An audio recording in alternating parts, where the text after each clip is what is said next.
안녕하세요. 지혜롭기 좋은 날입니다. 이번 영상은 18세기 독일의 위대한 철학자 임마누엘 칸트입니다. 그는 철학적 논문만 남긴 인물이 아니라 인간과 세상, 도덕과 자유에 대한 깊은 사유를 남겼습니다. 칸트의 철학은 200년이 넘는 세월이 지난 지금도 여전히 빛을 잃지 않으며 윤리, 자유, 정치, 미학, 인간관계 등 우리의 삶 전반에 적용할 수 있는 통찰을 제공합니다. 그래서 그는 단순한 사상가가 아니라 삶과 인간을 성찰하게 하는 철학자로 존경받고 있습니다. 그의 철학이 오늘날까지도 깊은 울림을 주는 이유와 우리가 삶과 사고를 성찰하는데 어떤 통찰을 줄 수 있는지 알아보겠습니다. 그럼 시작하겠습니다. 1. 이성의 한계와 가능성. 칸트 철학의 중심에는 이성이 있습니다. 칸트는 인간이 가진 이성이 무한한 힘을 지닌 것처럼 보이지만 동시에 분명한 한계를 가지고 있음을 강조했습니다. 순수 이성 비판에서 그는 인간이 세상을 경험하는 존재가 아니라 경험을 구성하는 틀을 가진 존재라고 설명했습니다. 다시 말해, 우리는 세상을 있는 그대로 보는 것이 아니라 시간과 공간, 인과율과 같은 선험적 구조를 통해 세상을 이해합니다. 이는 인간이 진리를 탐구할 때 반드시 의존해야 하는 출발점입니다. 칸트가 말한 이성의 가능성은 바로 이 점에 있습니다. 인간은 수동적 존재가 아니며 세계를 인식할 수 있는 능동적 구조를 가지고 있습니다. 이를 통해 과학, 수학, 윤리 등 다양한 학문적 성취가 가능해집니다. 예를 들어 뉴턴의 물리학이 보편적인 자연 법칙을 설명할 수 있었던 것도 인간 이성이 세계를 법칙적으로 이해할 수 있는 틀을 가지고 있었기 때문입니다. 이성은 경험을 정리하는 도구가 아니라 경험의 조건 자체를 제공한다는 점에서 강력한 힘을 발휘합니다. 하지만 칸트는 이성과 동시에 그 한계를 분명히 했습니다. 인간의 이성이 아무리 탁월하다 하더라도 그것은 경험할 수 있는 세계 안에서만 작동합니다. 신, 영혼, 자유와 같은 존재는 인간 경험을 초월하는 영역에 속합니다. 따라서 이성은 그런 궁극적 존재를 증명할 수 없습니다. 신이 존재하는가? 영혼은 불멸하는가? 자유의지는 존재하는가? 등은 인간 이성으로 답을 내릴 수 없는 문제입니다. 칸트는 이와 같은 시도를 변증론적 오류라고 부르며 경계했습니다. 이러한 한계인식은 철학적 사유를 넘어 삶의 태도에도 연결됩니다. 인간은 모든 것을 알 수 있다고 착각하지 말고 알 수 있는 것과 알 수 없는 것을 구분하는 겸허함을 가져야 합니다. 우리가 이성으로 세계를 탐구할 수는 있지만 그 탐구가 절대적 진리에 도달하는 것은 아닙니다. 따라서 인생에서도 우리는 노력과 사유를 통해 많은 것을 배울 수 있지만 인간이라는 조건에서 오는 한계를 인정해야 합니다. 칸트가 제시한 이성의 가능성과 한계는 오늘날에도 여전히 유효합니다. 인공지능이 인간의 사고를 대체할 수 있는지, 과학이 우주의 기원을 어디까지 설명할 수 있는지와 같은 문제는 결국 칸트적 질문을 되살립니다. 이성은 무궁무진한 가능성을 열지만 인간이 도달할 수 없는 지점도 분명히 존재합니다. 칸트는 바로 이 지점을 깨닫는 것이 철학적 성숙이라고 보았습니다. 인간은 무한을 꿈꾸지만 동시에 유한한 존재입니다. 이 긴장 속에서 우리는 겸손함을 배우고 이성이 빛나는 영역 안에서 최선을 다해 살아갈 수 있습니다. 2. 도덕 철학과 정언 명령. 칸트 철학을 대표하는 키워드 중 하나는 정언 명령입니다.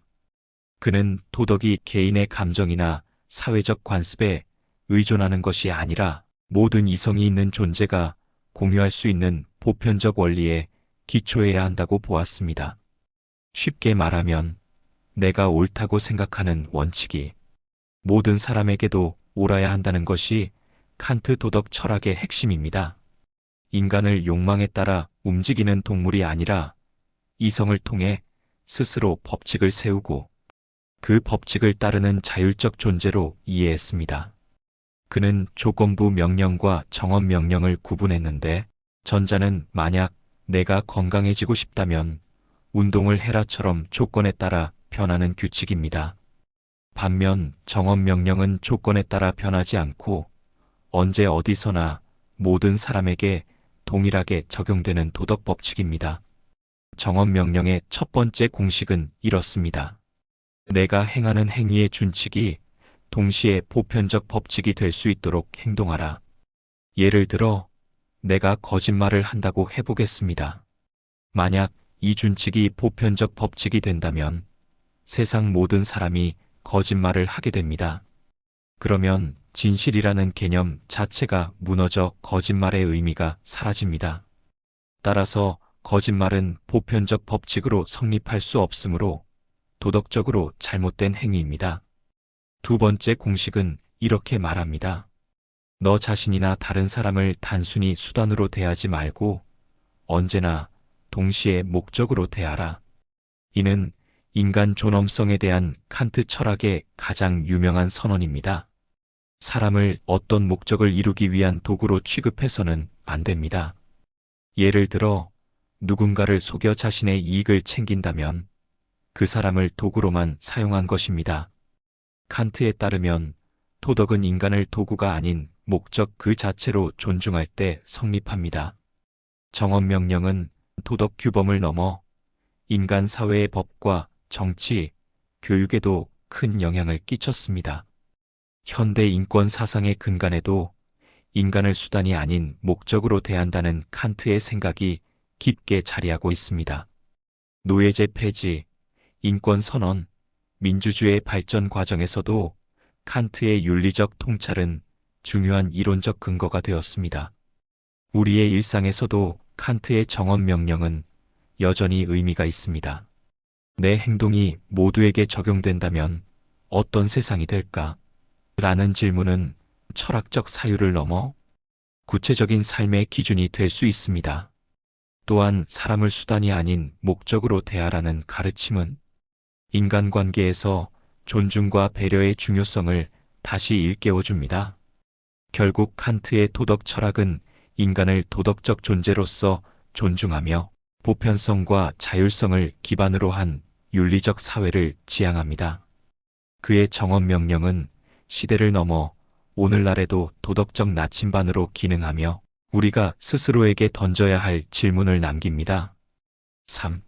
자유와 도덕적 자율성. 칸트 철학에서 핵심은 인간의 자유와 자율성입니다.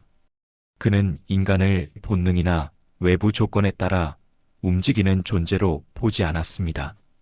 오히려 인간은 스스로 법칙을 세우고 그 법칙에 따라 행동할 수 있는 능력을 가진 존재라고 보았습니다. 이런 점에서 칸트는 인간을 존엄한 존재로 이해했습니다.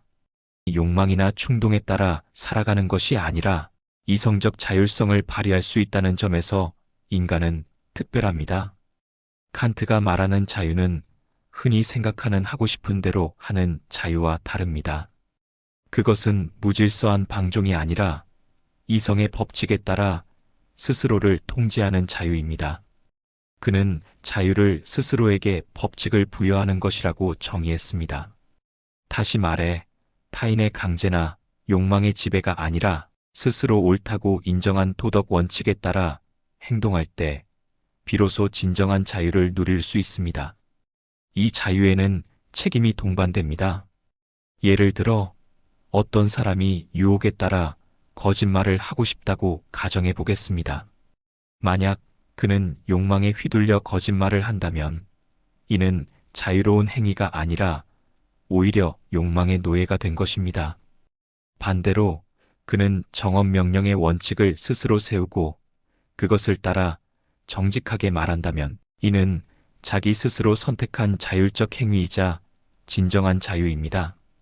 칸트에게 자유는 곧 도덕적 자율성과 동일합니다. 칸트의 자유 개념은 인간 존엄성의 철학적 근거가 되었습니다. 인간은 외부 자극에 반응하는 피동적 존재가 아니라 스스로 목적을 세우고 그 목적에 맞게 행동할 수 있는 주체이므로 존중받아야 합니다. 그는 인간을 수단이 아닌 목적으로 대우하라고 강조했으며 이는 인간 권리의 근본적 토대가 됩니다. 또한 칸트의 자유 개념은 법과 정치 질서에도 깊은 영향을 주었습니다. 법은 외부 강제가 아니라 모든 이성이 있는 존재가 스스로 동의할 수 있는 원칙이어야 합니다. 진정한 법은 강압이 아니라 자유를 보호하는 도구가 됩니다. 이런 맥락에서 칸트는 민주주의적 정치 체제와도 연결되며 오늘날 자유주의 사회의 이론적 기반으로 작용합니다. 현대 사회에서도 칸트의 자유와 자율성 개념은 여전히 유효합니다. 자유를 이야기할 때 흔히 하고 싶은 것을 제한하는 규칙을 자유의 적으로 생각하기 쉽습니다. 그러나 칸트는 이성적 규칙을 따를 때 진정한 자유가 실현된다고 보았습니다. 이는 오늘날 개인주의와 집단적 책임 사이에서 균형을 찾는데 중요한 시사점을 제공합니다. 결국 칸트가 말한 자유는 선택의 폭이 아니라 스스로의 이성에 따라 옳은 것을 선택할 수 있는 힘입니다. 이는 현대인이 가져야 할 중요한 자기 통제 능력이자 도덕적 인간으로 살아가기 위한 최소한의 조건입니다. 자유는 방종이 아니라 자율적 책임을 통해 완성됩니다. 4. 칸트의 정치 철학과 영구 평화론. 칸트 철학에서 정치적 사유의 핵심은 자유와 법, 평화입니다. 그는 개인이 도덕적 자율성을 지니는 것처럼 국가와 국제사회 또한 이성의 원리에 따라 질서를 세워야 한다고 보았습니다. 따라서 그의 정치 철학은 권력 운영의 기술이 아니라 인간 존엄과 도덕 원리에 기반한 정의로운 사회를 만드는 방법을 탐구하는 것입니다. 칸트는 영구 평화론에서 전쟁이 반복되는 국제 질서를 비판하고 인류가 궁극적으로 지향해야 할 이상적 상태로서 영구적 평화를 제시했습니다. 그는 전쟁을 불행이나 우연으로 보지 않았습니다. 전쟁은 인간의 이기심과 권력 추구에서 비롯된 구조적 문제이며 따라서 평화를 유지하기 위해서는 휴전이 아니라 제도적 장치와 이성적 합의가 필요하다고 강조했습니다. 칸트가 제시한 영구 평화의 조건은 크게 세 가지입니다. 첫째, 공화제적 정치 체제의 수립입니다. 그는 독재나 전제 정치가 전쟁을 일으킬 가능성이 크다고 보았습니다. 반대로 국민이 주권을 가지는 공화제에서는 국민 스스로가 전쟁의 고통을 감당해야 하므로 전쟁을 억제할 가능성이 높습니다. 이는 오늘날 민주평화론의 철학적 토대가 되었습니다. 둘째, 국가 간의 연맹입니다. 칸트는 단일 세계 정부를 주장하지는 않았지만 국가들이 서로의 주권을 존중하면서도 전쟁을 방지하기 위한 협력체를 만들어야 한다고 했습니다. 이는 훗날 국제연맹과 유엔 같은 국제기구의 사상적 기반이 되었습니다. 칸트의 사유는 국제사회가 무정부 상태라 하더라도 이성에 기반한 법적 질서를 수립할 수 있다는 가능성을 열어주었습니다. 셋째, 보편적 인권과 세계 시민주의입니다. 칸트는 국경을 넘어 모든 인간을 존엄한 존재로 대해야 한다고 주장했습니다. 그는 특히 외국인과 낯선 사람을 환대하는 태도를 강조하면서 인간이 같은 지구에 사는 세계 시민으로서 권리를 지닌다고 보았습니다. 이는 오늘날 인권 담론과 국제법, 이민 문제에도 깊은 울림을 줍니다. 칸트의 정치 철학은 현실과 이상 사이의 긴장을 안고 있습니다. 그는 인간이 불완전하기 때문에 전쟁과 갈등이 끊이지 않을 것이라고 인정했습니다. 그러나 동시에 이성의 힘을 통해 제도적 장치를 마련하고 도덕적 원리에 기반한 질서를 세운다면 인류는 점차 영구 평화에 가까워질 수 있다고 믿었습니다. 이런 점에서 칸트는 이상주의자가 아니라 이상과 현실을 조화시키려는 현실적 이상주의자였습니다. 오늘날 그의 사상은 국제 정치학, 외교, 인권 문제를 다루는 다양한 영역에서 여전히 인용됩니다. 민주주의 국가들 사이에서 전쟁 가능성이 낮다는 민주평화론, 국제기구를 통한 협력의 필요성, 인권을 보편적 가치로 존중해야 한다는 원칙은 모두 칸트의 사상과 긴밀히 연결됩니다. 결국 칸트가 말한 정치 철학의 핵심은 국가와 개인 모두가 도덕적 자율성을 바탕으로 자유롭고 평화로운 질서를 만들어야 한다는 것입니다. 그는 전쟁의 시대 속에서도 평화를 꿈꾸었으며 그 꿈은 오늘날 국제사회에서도 여전히 유효한 과제로 남아 있습니다. 칸트의 영구 평화론은 이상이 아니라 인류가 끝까지 추구해야 할 이성의 명령이자 철학적 유산입니다. 5. 미학과 판단력 비판. 칸트 철학에서 미학은 아름다움을 감상하는 학문이 아니라 인간 이성과 감각 그리고 판단력의 관계를 탐구하는 중요한 영역입니다. 그는 판단력 비판을 통해 미적 경험이 어떻게 인간의 주관적 판단과 보편적 공감을 연결하는지 설명했습니다. 칸트에게 미학은 인간이 감각적 경험과 이성적 판단 사이에서 균형을 이루는 과정을 이해하는 열쇠입니다. 칸트는 미적 판단을 두 가지 차원에서 분석했습니다. 첫째, 쾌와 불쾌의 감정적 반응입니다. 아름다움을 감상할 때 우리는 즐거움을 느끼는 것이 아니라 특정 대상이 우리의 감각과 이성의 조화를 이루는지를 판단합니다. 그는 이를 무의익적 쾌감이라고 표현했습니다. 즉, 우리가 아름다움을 평가할 때 그 대상에서 직접적 이익을 얻으려 하지 않고 그 자체로서 경험의 조화와 질서를 느끼는 것이 중요합니다. 둘째, 보편적 타당성입니다. 칸트는 미적 판단이 개인적인 취향을 넘어서 다른 사람도 동의할 수 있는 공통적 기준을 가진다고 보았습니다. 예를 들어, 한 사람이 특정 그림을 아름답다고 판단할 때 그는 개인의 기호를 말하는 것이 아니라 누구든 이 그림에서 조화와 질서를 느낄 수 있다는 보편적 가능성을 전제합니다. 이는 미적 경험이 단순한 주관적 감상이 아니라 인간 공동체의 감각적 이성적 공감과 연결되어 있음을 보여줍니다. 또한 칸트는 자연미와 예술미를 구분했습니다. 자연미는 인간이 만들어내지 않은 스스로 조화를 이루는 자연 속에서 경험하는 아름다움입니다. 반면 예술미는 인간의 창조적 활동과 의도를 통해 형성된 아름다움입니다. 두 경우 모두 우리는 판단력을 통해 조화와 목적성을 인식하며 이는 인간이 자연과 문화를 이해하고 평가하는 능력을 강화합니다.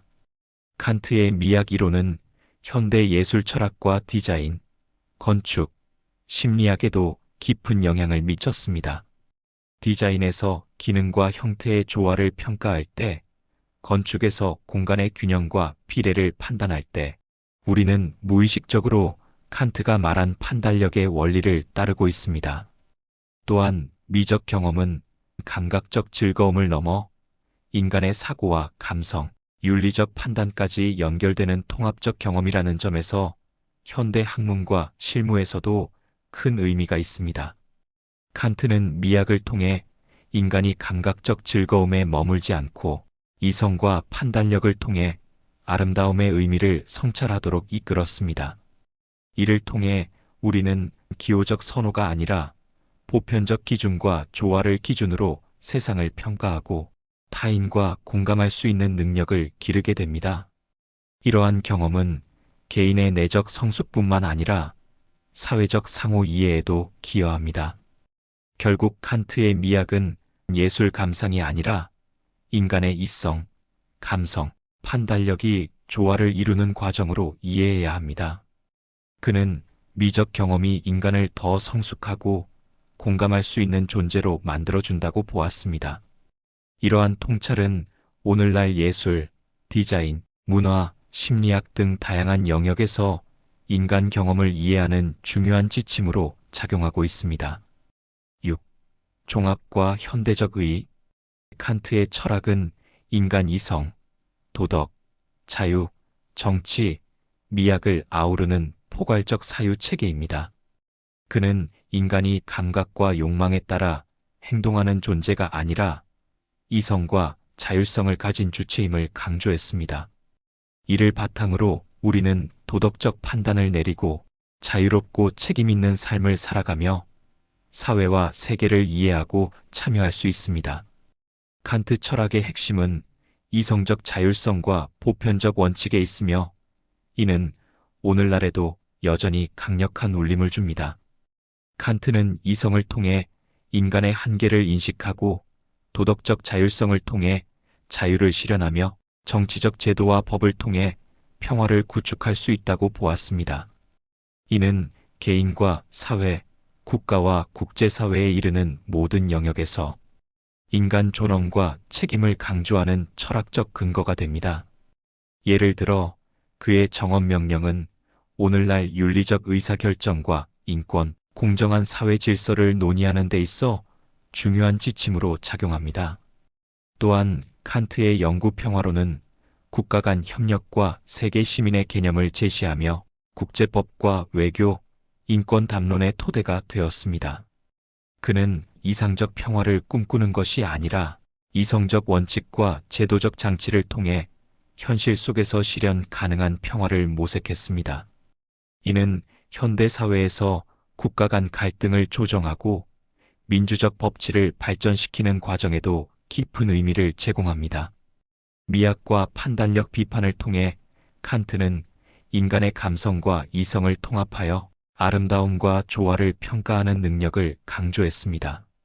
그는 미적 경험이 취향이나 즐거움에 머무르지 않고 보편적 판단과 공감 능력을 형성하는 과정임을 보여주었습니다.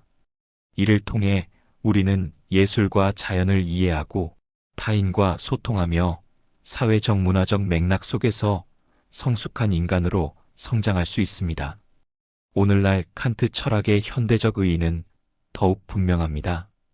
인공지능과 과학기술의 발전, 글로벌 사회에서 개인의 윤리적 책임과 자유, 국가 간 평화와 협력, 예술과 문화에 대한 평가까지 우리는 여전히 칸트가 제시한 질문과 과제와 마주하고 있습니다. 그의 철학은 단순한 학문적 유산이 아니라 인간 삶을 성찰하고 방향을 잡는 지침입니다. 결국 칸트 철학은 인간이 자율적이고 도덕적이며 이성적 판단을 통해 세상을 이해하고 조화롭게 살아가는 존재임을 끊임없이 상기시킵니다. 이 사상은 오늘날에도 여전히 유효하며 개인과 사회, 국가와 세계의 성숙을 위한 철학적 나침반으로 기능합니다.